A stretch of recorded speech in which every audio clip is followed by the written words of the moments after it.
Hi everyone, today I'm making a tropical chicken salad. For the ingredients you'll need 3 cups of chopped cooked chicken. I did about 2 cups of fresh pineapple. I did half a cup of sliced celery, 1/3 cup dry roasted peanuts, 1/4 to 1/3 cup of mayonnaise, 1 heaping tablespoon of sweet pickle relish, salt and pepper to taste, and then 1/2 teaspoon of curry powder.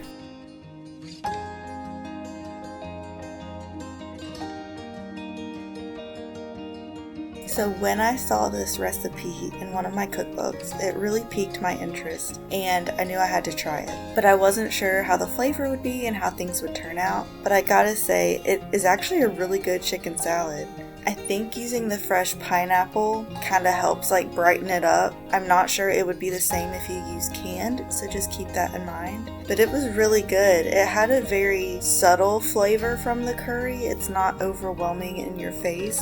It had really good texture from the peanuts and the celery. Like I said, the pineapple is kind of what makes it because you get those fresh pops of juicy pineapple. I think this recipe would be perfect for a party, so a bridal shower, a baby shower, or if you want a main course for a party where you just want something light but filling. It would also make for a great lunch or a really easy make-ahead dinner that you don't have to heat the stove up for. I will say that if you choose to make this ahead of time, combine all of the ingredients first and then leave the mayonnaise for last, and then add the mayonnaise a few minutes before you serve it.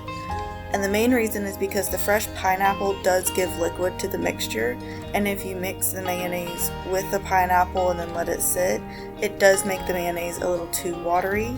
So to prevent that, just add the mayonnaise at the last minute, and that way you'll get the perfect amount that you need to make it creamy, but not have so much mayonnaise that it's kind of runny.